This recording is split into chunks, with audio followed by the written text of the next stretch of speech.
안녕하세요. 심리장학입니다. 오늘은 그 이동평균선에 대해서 조금 살펴보면서 보조지표에 대한 허와 실에 대해서 말씀을 드리고자 합니다. 이렇게 제일 처음에 제가 1강부터 쭉 설명을 해드릴 때 제일 중요한 것은 캔들이라고 말씀을 해드렸습니다. 캔들이라 하면 어차피 올라가고 내려가고 그 모양을 그대로 나타낸 거거든요. 그 말은 돈의 움직임을 나타낸 겁니다. 그러니까 돈의 움직임을 제일 근본적으로 바라볼 수 있어야 된다는 거예요. 그래서 지지와 저항을 먼저 가르쳐 드린 거고요. 아무튼 아무런 보조지표 없는 상황에서 주가의 흐름을 조금 판단하실 줄 알아야 된다는 거예요. 지지와 저항을 보면서 그 다음에 추세의 흐름을 보면서 그리고 나서 보조지표 중에 가장 일반적으로 많이 사용하는 게 가격이동평균선이죠. 가격이동평균선은 대부분 다 나와 있습니다. 차트를 여러분들 HTS를 키시면 거의 다 나와 있습니다. 나와 있는데 제가 그냥 잠깐 집어넣어 볼게요. 잠시만요. 혹시나 모르시는 분들은 이렇게 지표 추가 이런 데 들어가 보시면 오른쪽 마우스 누르시면 나옵니다. 가격이동평균선이라고. 이렇게 클릭을 해서 집어넣으면 되죠. 잠시만요. 이래 나오죠. 일단 제일 많이 사용하는 걸 조금 집어넣을게요. 5일, 10일, 보통 20일, 60일, 240일 이렇게 사용을 하죠. 보통.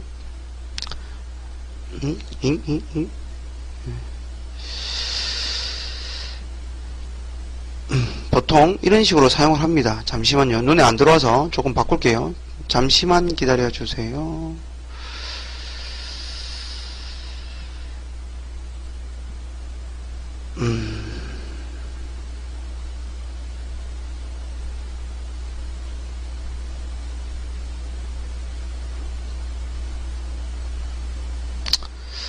지금 이렇게 보시면 빨간색 줄이요. 빨간색 줄이 5일선이고 그 다음에 파란색 줄이 21선, 그 다음에 녹색 줄이 61선.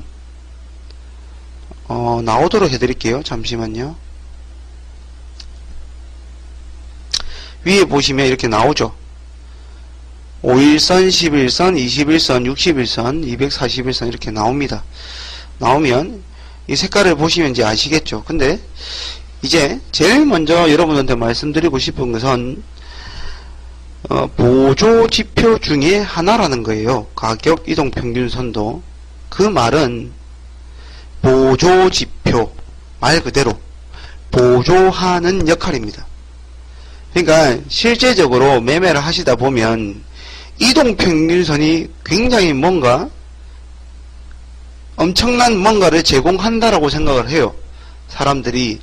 근데 그냥 말 그대로 보조지표일 뿐입니다. 그러면 보조지표가 어떠한 매수 근거, 그 다음에 매도 근거, 그러니까 확률적으로 어떻게 주가가 움직였을 때 이렇게 되면 이런 이동평균선에서 잘 걸리더라. 그런 건 있을 수 있습니다. 있을 수 있는데 이동평균선이 여기에 딱 오면은 무조건 매수하면 수익이 난다. 그런 건 없다는 거예요. 왜? 결국은 이 보조지표가 없을 때 캔들의 흐름이 먼저예요. 캔들이 움직여야만 보조지표는 따라서 움직이는 거거든요. 그러니까 결국은 캔들이 이렇게 밀면 보조지표는 꺾이는 겁니다. 그러니까 너무 이 가격이동평균선에 집착을 하지 말라라고 먼저 말씀을 드리고 싶고요. 그 다음에 보조지표를 그러면 어떻게 활용하는 게 좋냐라고 그러니까 그런 부분에 대해서 말씀을 드리면 보조지표를 사용하실 때는 그냥 추세의 흐름만을 판단하시는 게 좋습니다. 그러니까 특정한 이평선을 가지고 여기는 무조건 매수 이런 것보다 매매 방법에 사용하는 것보다는 추세를 파악하시는데 활용하시는 게 더 좋다는 거예요. 가령 예를 들면 여러분들이 제가 추세 그러잖아요. 그러면 이렇게 올라가고 있는 종목들을 잠깐 볼게요. 떨어지고 올라가고. 그러면 결국은 이 주가에서 이 캔들에서 다 모양이 갖춰져 있습니다. 떨어질 때는 보이시죠? 떨어지는 게 먼저.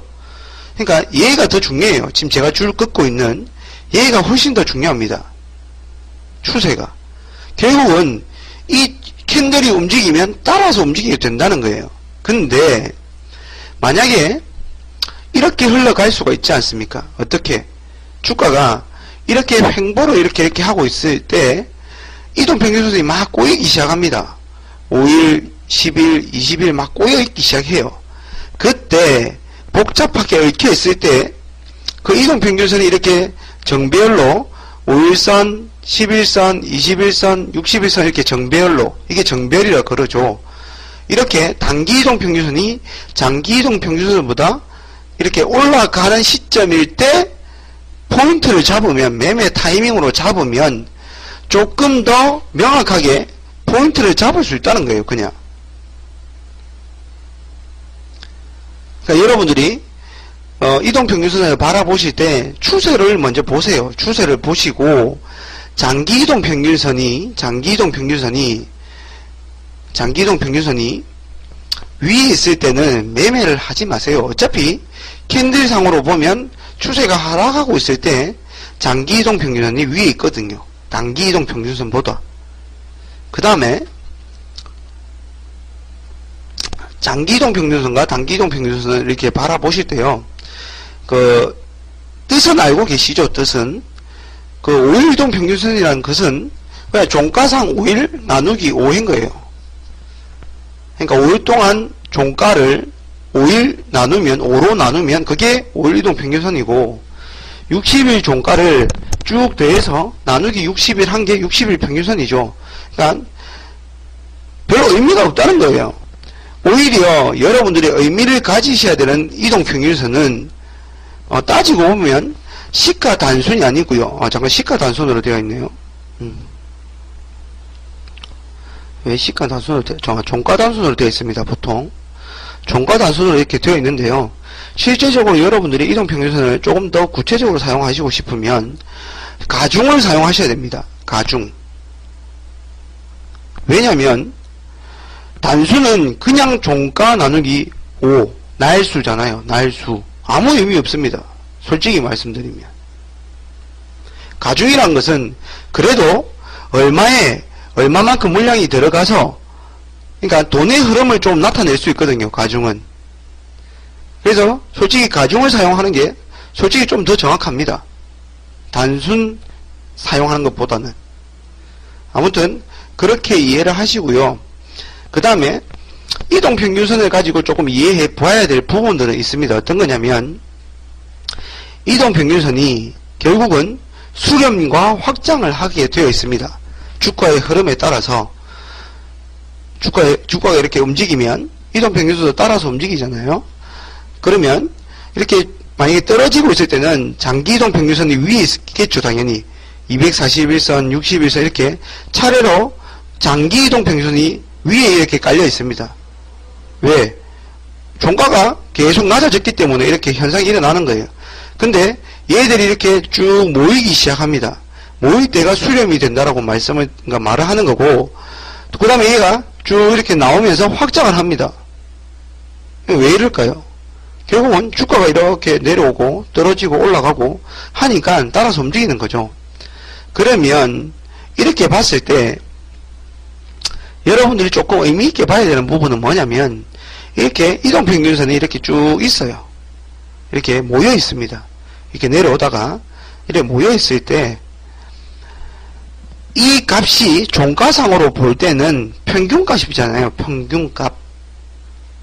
의미는 없지만 종가 가중이 더 유익합니다.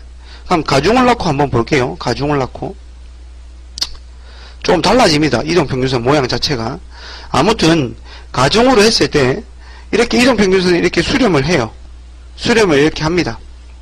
했을 때 이 말은 장기적으로 매수했던 사람들이나 장기적으로 봤을 때나 단기적으로 봤을 때나 여기에 평균값이 모여 있다는 거예요. 대부분이 이 가격에 매수를 다 했다는 거예요. 평균값은. 분할로 떨어질 때 계속 매수한 사람이나 단기적으로 며칠 동안 매수한 사람들이나 그러면 이렇게 이동평균선이 쭉 모여 있을 때 캔들이 한 방에 이렇게 수렴해 있는 이런 캔들들을 한 방에 다 먹었어요. 그러면 평균 이상 올라갔다 소리거든요. 주가가. 그러면 조금 긍정적으로 바라볼 수 있다는 겁니다. 그 다음에 얘가 추세 전환을 해서 이렇게 꼬이겠죠. 꼬이다가 주가가 이렇게 상승하면 이동평균선도 이렇게 확장의 흐름을 보일 수 있다는 겁니다. 그러니까 이런 캔들이 반복적으로 이렇게 수렴되어 있는 구간에서 강한 양봉으로 다 감싸 안으면 조금 더 긍정적으로 볼 수 있다. 추세를 전환할 수 있다. 이렇게 바라볼 수 있는 거고요. 그뿐입니다. 뭐 큰 거 없습니다. 이동평균선은.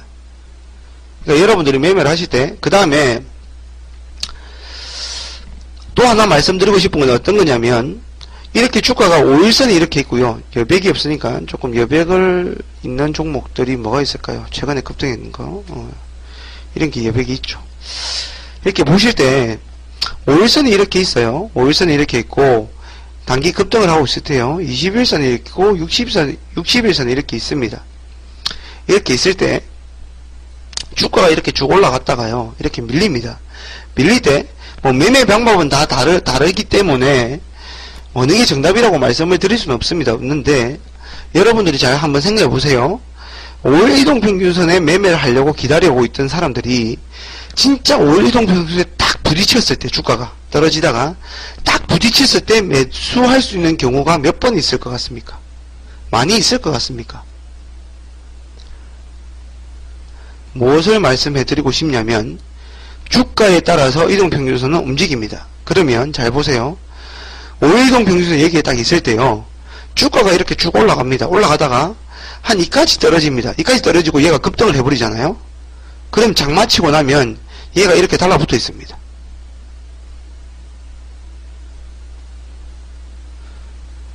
무슨 말인지 이해가시죠? 다시요. 이렇게 5일 이동평균선이 있을 때 주가가 이렇게 올라갑니다. 올라가다가 얘가 떨어질 때 5일선 매매를 하려고 기다리고 있던 사람들이 5일선 매매를 못했어요. 매매를 못했는데 얘가 며칠 동안 이렇게 빵빵빵 날아갑니다. 날아가면 지나가고 보면 이 5일 이동평균선이 기가 막히게 이렇게 달라붙어 있습니다. 그러니까 여러분들이 지나간 차트를 보면 5일 이동평균선 뭐 매매를 해도 된다 뭐 안 된다 이런 말들을 해요. 하지만 정작 5일 이동평균선 매매하는 사람 입장에서 바라봤을 때 실제로 딱 5일 이동평균선에 와서 매매 타이밍을 주는 경우는 거의 없다는 거예요. 왜? 주가가 움직이면 얘도 계속 실시간으로 움직입니다. 실시간으로 얘 계속 움직이고 있습니다.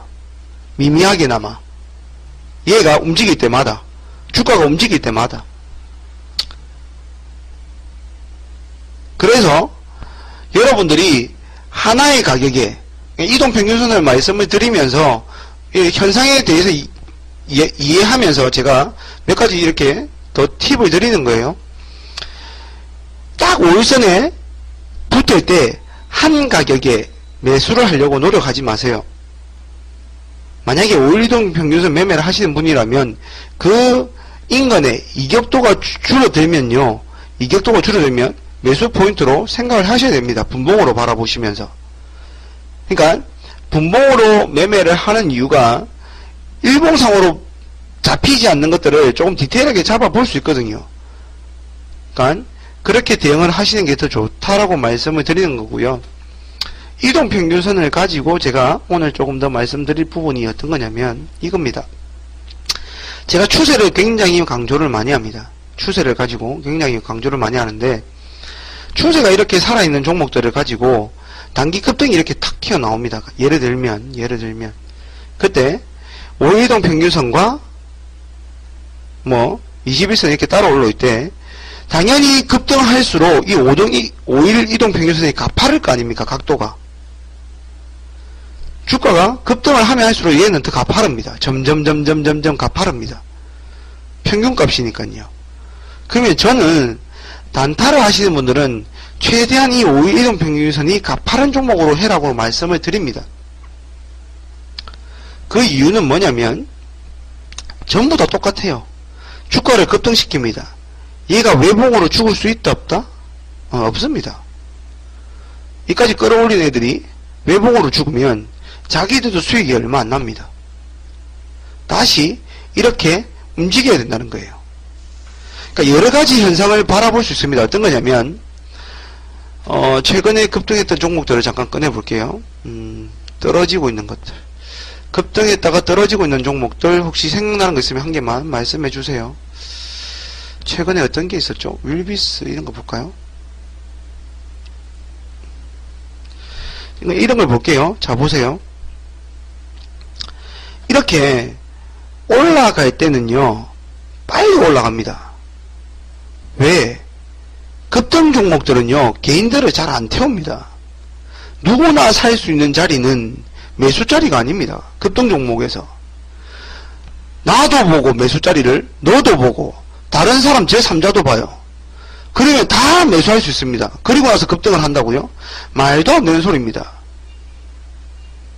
왜 이렇게 안 되냐면요. 이렇게 할 수가 없냐면, 여러분들이 생각을 해보세요. 여러분들은 이걸 금방금방 날리고 싶어요, 주가를.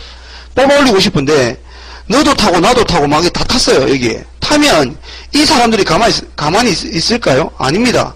조금 올라가면 매도할 거고, 또 조금 올라가면 매도할 거고, 계속 매몰이 된다고요. 수익이 나고 있어도. 자기들이 날리고 싶은 만큼 날리기가 힘들어요. 왜? 돈을 계속 부어야 되거든요. 매도를 하는 사람 그 돈을 자기들이 더 이상 안 떨어지게 받쳐가면서 올라가야 될 거 아닙니까? 힘들다고요. 그러니까 올라갈 때는 빨리 날립니다. 빨리 날립니다. 개인들이 감히 이렇게 매수하기 힘들게끔 날립니다. 그리고 나서 떨어질 때는 이렇게 긴 시간을 두고 떨어집니다. 그러니까 올라갈 때 각도가 이렇게 올라갔다가 이렇게 떨어진다고요. 보통. 그 이유가 뭐냐면 올려놓은 걸 여기서 막 이러면서 털어내야 될 거 아닙니까? 그리고 나서 마지막에 보면 개인들이 이렇게, 그러니까 세력들이 어느 정도 다 빠져나가고 나면 거래량이 확 줄죠. 그때부터는 개인들끼리 싸우거든요. 개인들끼리 매매합니다.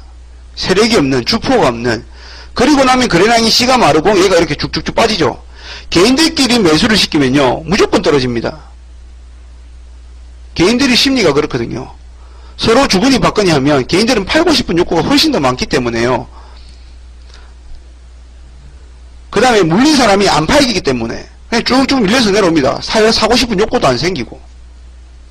결국은 각도가 이렇게 흘러갑니다. 보통. 쭉 올라갔다가 이렇게 떨어질 때 시간이 훨씬 더 오래 걸린다는 거예요. 같은 자리로 돌아올 때까지. 여기서 막 올렸다 내렸다 하면서 털어내야 될 거 아닙니까, 물량을. 그러면 결국은 주가가 이렇게 올라가면 5일동 평균선에 이렇게 따라서 급등을 하고 있습니다. 각을 세우고 올라오고 있습니다. 그럼 왜 단타를 하는 사람들이 이런 종목을 해야 되냐면 얘가 외봉이 될 수가 없다고요. 외봉이. 흔들릴 거라고요. 어차피 흔들어야 됩니다. 그 흔들 때 이 파동이 큽니다. 작지가 않아요. 그래서 단타를 하는 사람들은 여러분들이 그러니까 이동평균선을 바라보실 때 그 각도에 따라서 추세를 보여주거든요. 추세가 살아있다는 것을. 제일 좋은 근거는 5일, 20일, 60일 이 이격도가 각각의 이동평균선끼리의 이격도가 크면 클수록 주가가 날아가고 있는 거죠. 그러면 이네들로 단타를 하시면 파동이 크기 때문에 조금 매매하기가 더 편할 수 있습니다. 물론 매수를 못하면 힘들죠. 매수를 못하면 힘들어요. 물리는 자리에서 계속 매수를 하면. 그래서 오늘 팁을 조금 가르쳐 드리려고 합니다. 여러분들이 방금 제가 서두에 말했듯이 이동평균선으로 매매를 하시는 분들이 5일이동 평균선이다. 주가가 급등한다. 여기에 떨어지면 매매할 거다. 생각을 해보세요. 제가 방금 뭐라 했나요? 누구나 알고 있는 매수자리는 매수자리가 안 될 가능성이 더 큽니다. 왜? 대부분이 알고 있는 매수라고 생각하고 들어올 때 거기에 대고 때려야 됩니다. 세력은. 거기에 대고 때려야 자기들 물량이 팔립니다. 그리고 나서 떨어지고 다시 손절하는 사람도 물량 받아서 또 올리고 그러면서 시간을 끌면서 떨어집니다. 그러니까 이동평균선을 가지고 매매를 하시는 분들은 주가가 이렇게 올라갈 때 5일선에 딱 붙을 때 매매하겠다라는 생각을 좀 하지 마세요. 수익 날 확률보다 떨어질 확률이 훨씬 더 많습니다. 여러분한테 매수 포인트를 정확하게 주는 애들은요. 차라리 지나가고 나니까 5일선 평균선이 이렇게 있고요. 주가가 이렇게 내려오다가 다시 이렇게 급등을 하면 시간이 지나고 나면 얘가 5일선 평균선이 이렇게 갖다 붙어 있다니까요. 이거는 지나간 차트일 때 가능한 말이고요. 지나간 차트로 보면 5일선 평균선에 딱 붙여주고 날아간 것처럼 보여요. 근데 실시간 매매를 할 때는 5일선 평균선에 딱 이렇게 붙으면 얘는 깨겠다 이 말입니다. 깨는 확률이 훨씬 더 많습니다.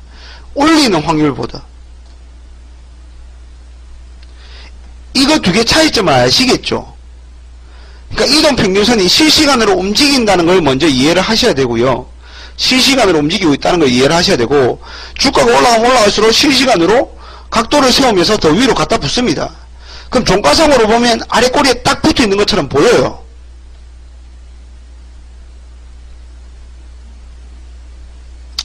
올이동평균선, 오늘 캔들이 만약 이런 모양이에요. 종가상으로 이런 모양이에요. 아래 꼬리가 있고. 그럼 주가가 이렇게 쭉 올라가다가 이까지 떨어졌다가 이까지 종가 마감했잖아요. 그럼 끝나고 나면 아래 꼬리에 기가 막히게 붙어 있는 것 같습니다. 얘가. 근데 실시간으로 이걸 대응할 때 보면요, 얘가 이렇게 떨어질 때 5일선 평균선은 이렇게 밀리고 있습니다. 그리고 얘가 급등하고 종가 마감하면 얘가 이렇게 갖다 붙어 있다고요. 그러니까 실제적으로 5일선 평균선에 딱 갖다 붙여주는 애들을 매매하면요, 손실 날 확률이 더 많습니다. 거기에 대고 때려버립니다. 부어버립니다. 왜? 다 알거든요. 얼마나 좋습니까? 여기에서 쉽게 또 안 무너뜨려요. 왔다 갔다 이렇게 잔파동 줍니다. 그러니 개인들이 다 달라붙죠. 무슨 말인지 이해가시죠? 그러니까 이동평균선을 이해하실 때 실시간으로 이해를 해보셔야 됩니다. 그래서 가급적이면 제가 서두에는 이렇게 5일선의 각도가 살아있는 종목 가지고 단타를 해라고 말씀을 드리는 이유는 한 번에 무너지지 않고 파동을 계속 주거든요. 그렇기 때문에 이렇게 추세가 살아있는 종목으로 매매를 하시라고 말씀드린 거고, 5일선에 딱 갖다 붙여줄 때 얘를 매매하지 말라는 거예요. 깨질 확률이 더 많습니다.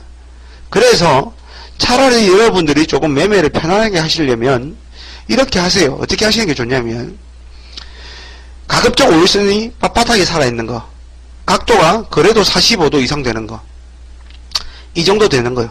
이렇게 각도가 빡 살아있는 거, 빨간색이에요. 그러니까 이런 걸로 단타를 하실 때 보세요.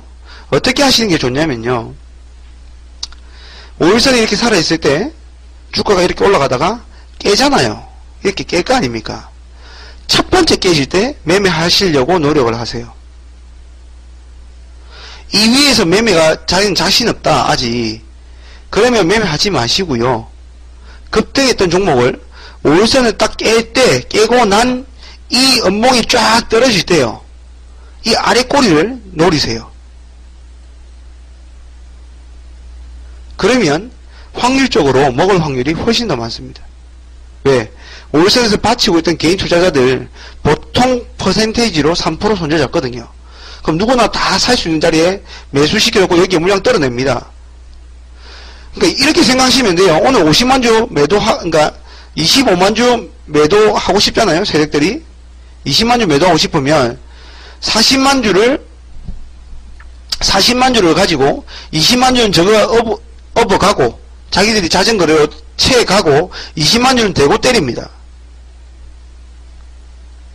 아무튼 이렇게 주가가 떨어지면 첫 번째 5일선 깨질 때 이 하단을 공략하세요. 이 깨지는 음봉의 아래 꼬리를 공략하시면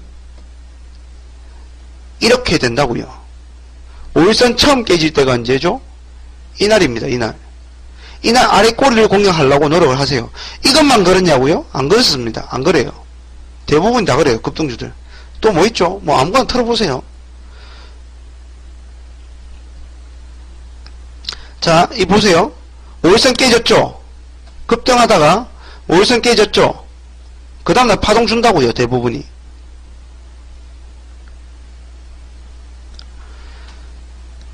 그러니까 첫 번째 5일선이 깨질 때요. 5일선이 빳빳이 살아있는 종목. 빳빳이 살아있는 종목. 5일선이 빳빳이 살아있는 종목 주가가 올라가다가 깬 거 전부 다 확인 다 하고요. 확인 다 하고 이렇게 음봉 떨어지는 종목은요. 5일선 깨고 음봉 떨어지는 종목은 오후 시간에 보시면 됩니다. 오후 시간에.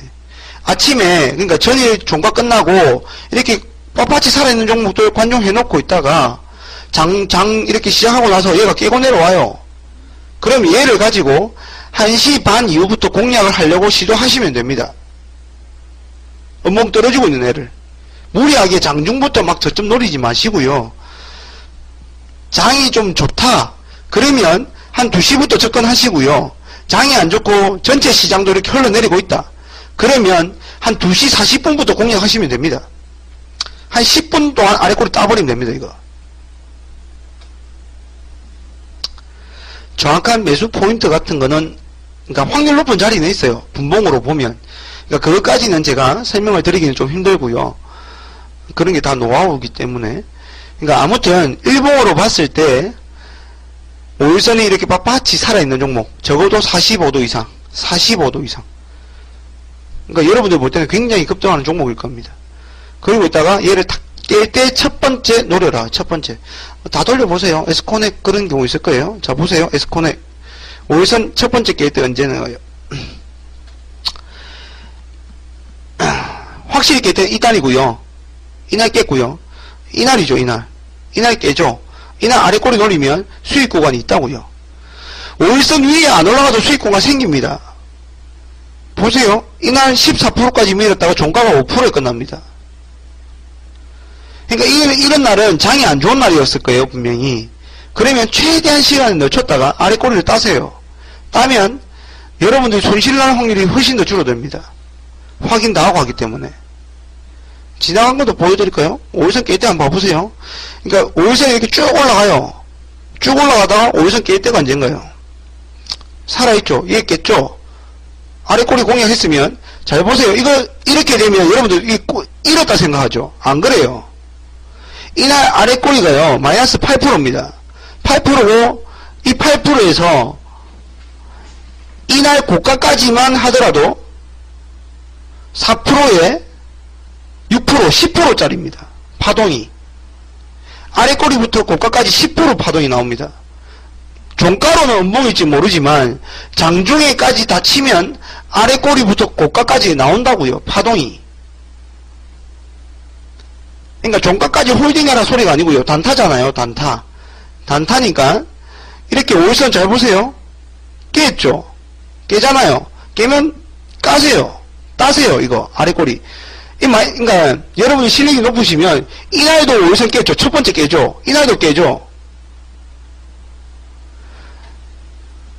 그러니까 급등을 이렇게 5일선이 쫙 살아있잖아요. 잘 보세요.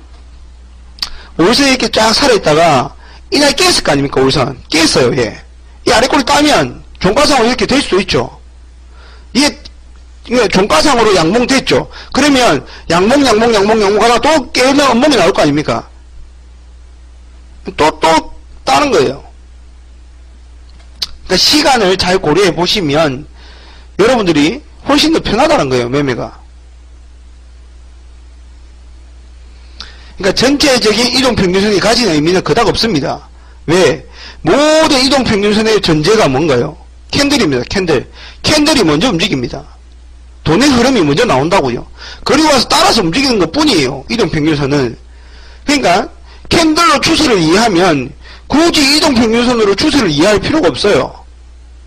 단지 의미 있는 구간이 어떤 거라고요?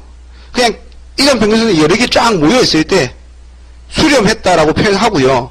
캔들이 이렇게 한 번에 이렇게 꽝 잡아먹으면 모든 사람들의 평균값보다 캔들이 우선해서 올라갔으니까 이렇게 다시 확장할 확률이 많다라고 판단하는 것 뿐이고요. 실제로 매매할 때 이건 도움이 별로 안 됩니다. 자금이 많은 사람들을 기업 분석하고 기타 등등 여러 가지를 따져서 중장기 하시는 분들은 가능한 이야기일지 모르지만 단타를 하는 사람들 입장에서는 이게 아무 의미 없습니다. 이동평균선. 그러니까 오히려 여러분들이 매매를 하실 때 5이동평균선 빳빳이 살아있는 거 오늘 한 100번 이야기하고 있는 것 같아요. 첫 번째 아래 꼬리를 따세요. 따시면 파동이 웬만큼 다 나옵니다. 지나간 거 아무거나 또 보세요. 최근에 뭐 있나?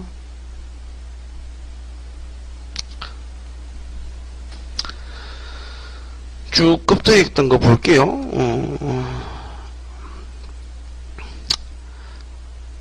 몇 가지 팁을 더 드릴게요. 그러면 자 보세요. 첫 번째 연봉 깨질 때가요, 장중에 이날입니다. 보이시죠? 장중에 깨졌어요. 그 다음에 여러분들이 만약에 여기서 매매했다 쳐요. 잘 보세요. 점마 그런 악재 그런 거 말고요. 얘가 박았죠. 박으면 그 다음날 그러니까 한가 이렇게 막았잖아요. 막으면 그 다음날 파동 나옵니다. 그러니까 제가 말했잖아요. 세력들의 최대 관심사는 뭐다? 물량 떠넘기기입니다. 떠넘기기. 물량 떠넘기기. 흥분을 시켜야 됩니다. 쫙 올라갔다가 무너뜨렸다 다시 끄집어 올리면 개인들은 다 달라붙거든요. 또 N자라고. 그러니까 막 흔듭니다. 고가권에서 파동을 크게 주면서. 만약에 여러분들이 아래 꼬리를 노리다 오후 한 2시 40분부터 노렸어요. 5일선 이렇게 있다가 쭉 떨어집니다. 음봉으로 떨어지는데 아래 꼬리 계속 안 줘요. 장도 별로 안 좋고 2시 40분 45분부터 얘를 노리고 들어갔습니다.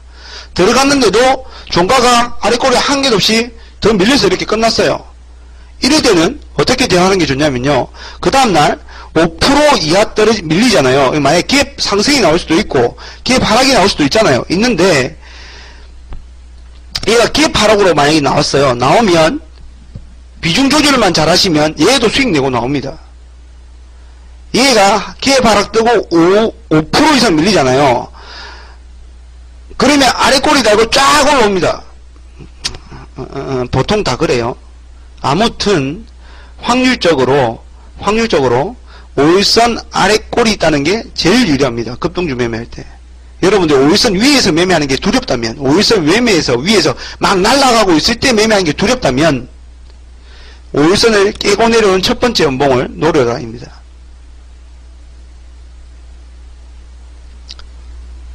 그러면 그런 종목들만 관심 종목에 쫙 넣고 있다가 그냥 구경하면 됩니다. 남들 다 죽는 거. 제가 이제 뭐라고 말했나요? 녹화 방송 안 하는 거.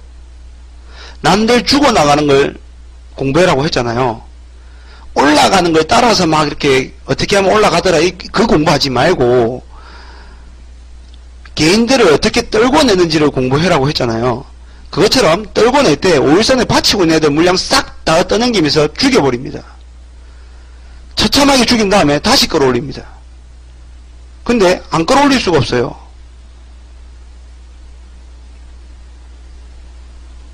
그 다음에 한 가지 더 말씀드리고 합니다. 그 241선 가지고요. 장기이동 평균선 가지고 말씀을 조금 드리려고 합니다. 그 장기이동 평균선 241선에서는 제일 많이 봅니다. 다른 이동 평균선 잘 안 보고요. 241선에 이렇게 주 포커스를 보는데요. 다른 이동 평균선 다 지울게요. 그 다음에 여러분들이 제일 많이 보는 종가 단순으로 해놓고요. 이렇게 해놓고요. 쭉 볼게요. 잘 보세요.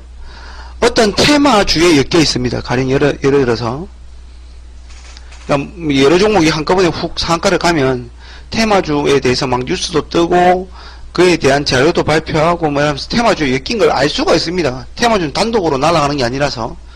그때 여러분 잘 보세요. 바닥권에 있을 때요. 바닥권에 있을 때 이렇게 얘가 테마주에 엮였다의 말이 없을 때 보통 언제 테마주에 엮였다고 말이 나오냐면 이렇게 상한가가 나올 때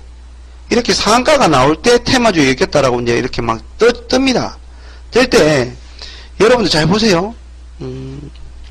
정말 유익합니다. 241선을 깨고 올라오는 상한가 있죠. 이렇게 올라온 애들요. 바닥권에 있다가 241선 장기이동 평균선 장기적으로 물려 있었잖아요. 장기적으로 이동 평균선이 약간 무슨 의미였나요? 이게 평균값이잖아요.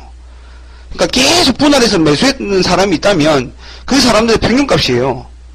주가가 그 밑에 쫙 놀고 있었다고요. 갑자기 계속 물려 있었어요. 장기적으로 모든 사람들이.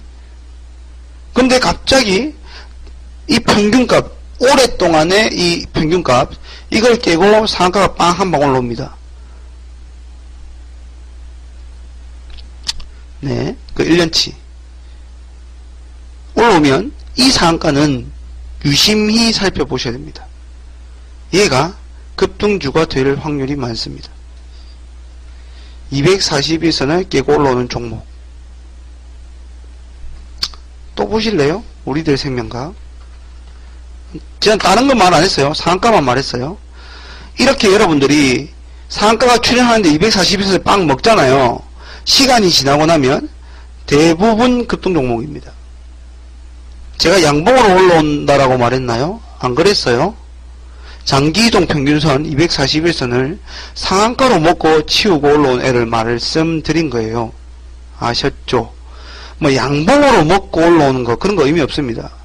상한가가 있다는 것은, 상한가를 마감한다는 것은 세력이 그 안에 존재한다는 말과 똑같습니다. 보여주잖아요. 나 세력 있다 이렇게 보여주잖아요. 캔들이. 얘 딱 한번 이렇게 올라와요. 올라오면 이때부터 얘는 주구장창 관심 종목입니다. 얘가 초급등주 될 수 있습니다.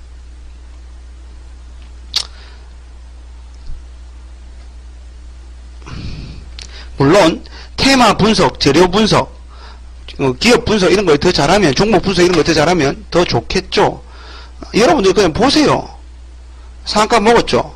상한가 먹었죠. 241선을. 그러고 나면 관심 가지세요.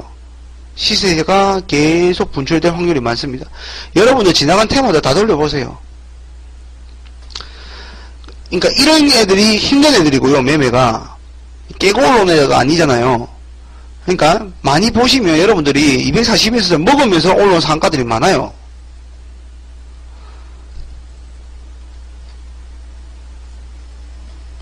국제제품 보이시죠? 상한가로 먹고 올라온 거 여기에. 그러니까 이거는 말 그대로 초보분들한테 앞으로 관심 먼저 사전에, 시장에서 뭐 떠들기 전에 사전에 먼저 관심을 갖기 위한 시그널이라고 보시면 됩니다. 실제 매매는 5일선이 빳빳이 살아있는 종목으로 단타하시는 게 맞고요. 지금 제가 이렇게 말씀드린 건 또 이것만 가지고 중장기 해야 하는 말이 아니고요. 중장기 하시라는 말이 아니고, 이런 종목들 안에서 테마에 엮이거나 급등하는 종목이 많습니다. 241선 상한가로 먹고 올라온 애들이. 그러니까 뉴스에 떠들기 전에 여러분들이 먼저 알 수 있다고요. 먼저. 그러니까 이런 애들이 관심에 종목을 넣고 그때부터 이런 5일선이 빳빳이 살아나면 매매하면 되겠죠. 이런 애들은 계속 테마로 울고 먹을 거니까.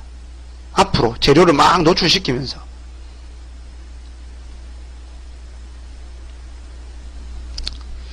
이해가시죠? 그러니까 이동평균선은 큰 의미는 없다. 보조지표는 그러니까 오늘 결론입니다. 보조지표 중에 하나인 가격 이동평균선입니다. 말 그대로 보조지표일 뿐입니다. 그닥 큰 의미가 없습니다. 근데 굉장히 많은 사람들이 여기에 의미를 부여합니다. 그러지 마세요.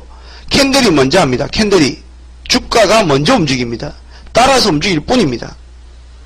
여러분들이 매매를 하실 때 차라리 5일선이 강력한 종목으로 해라. 그 다음에 241선을 상한가로 먹고 올라온 종목은 차후에 테마로 엮일 확률이나 급등할 확률이 많습니다. 그 다음에 재료가 많이 노출될 가능성도 있습니다. 그러니까 사전에 먼저 포착할 수 있다는 겁니다.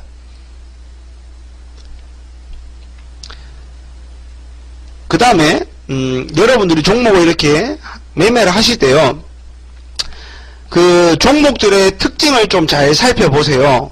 그러니까 5일 이동평균선 매매를 한다고 해서 모든 종목이 5일 이동평균선 매매한다, 21선 이동평균선에 나는 무조건 모든 종목을 21선 값을 대입한다. 그러면 안 됩니다. 종목을 잘 보시면요. 그 종목만의 특징이 있습니다. 뭐냐면 그 세력들이 장난질을 할 때 올리고 내리고 할 때 일정한 패턴들이 나올 수 있습니다. 가령 예를 들면 뭐 오늘과 내일이 급등을 할 때는 5일선 부근에서 반등을 잘 주더라. 어떤 종목은 11선 근처에서 반등을 잘 주더라. 또 어떤 종목은 21선 근처에서 반등을 잘 주더라. 그러니까 그 종목만의 특징이 있습니다. 그러니까 평균치 값이 이렇게 이동평균선으로 나타나잖아요. 그러니까 얘들이 이동평균선을 가지고 등락을 시킨다고 말하기는 힘들고요. 자기들이 등락을 시키는 이 데이터를 이렇게 하다 보면 결과론적으로 비슷한 위치에서 등락이 된다는 거예요. 그러니까 그 종목만의 비슷한 자리에서 반등이 나오는 경우가 많습니다. 지나가고 보면 같은 자리에서 반등이 나온 것처럼 보인다는 거예요. 똑같은 이동평균선에서. 그러니까 모든 종목을 똑같은 하나의 기준으로 바라보지 마시고 종목마다 어떤 이동평균선 부근에서 등락이 되는지를 파악하시는 게 훨씬 더 유익하다는 거예요. 도움이 된다는 겁니다.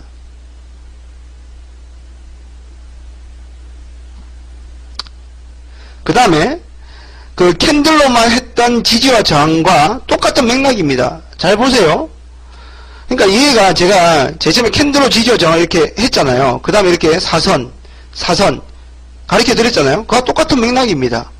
이동평균선도 만약 이 종목이 특정한 이동평균선에 계속 부딪히고 떨어지는 모습이 보입니다. 그러면 지나가고 나니까 얘가 이렇게 떨어지고 이렇게 부딪힌 것처럼 보이지만 실제로 얘는 그냥 이렇게 떨어지고 있는 애였다는 거예요. 주가가. 그러면 얘가 이 이동평균선 위로 올라오면 당연히 이렇게 흘러갈 확률이 많다는 거예요. 똑같은 이동평균선을 가지고 데이터 값을 가지고 부딪히고 기회로 올라가면 지지가 되고. 그러니까 종목마다 다 다릅니다. 다 다르니까 그것을 먼저 인지하는 게 더 중요하고 이동평균선도 마찬가지로 일정하게 똑같은 이동평균선에서 부딪히고 떨어지면 저항이라는 거죠. 반대로 얘를 돌파하고 나면 똑같이 지지 현상이 나타날 수밖에 없다는 겁니다. 그것은 캔들로 보는 사선하고 다를 바가 없는 겁니다. 이동평균선이 지지와 저항 역할을 한다기보다는 그냥 주가의 흐름이 이렇게 흘러간다는 거와 똑같은 겁니다. 추세, 박스. 그러다 보니까 결과론적으로 이동평균선이 지지와 저항 역할을 한 것처럼 보인다는 거예요. 계속 똑같은 이야기입니다. 계속 똑같은 이야기. 이해하셨을 거라고 믿습니다. 오늘 방송은 여기까지입니다. 그러니까 너무 보조지표에 의지하지 말자. 캔들이 먼저다. 그 다음에 매매하실 때 조금 팁이 될 만한 것들을 설명을 드렸습니다. 오늘 녹화 방송은 여기서 마무리 짓도록 하겠습니다.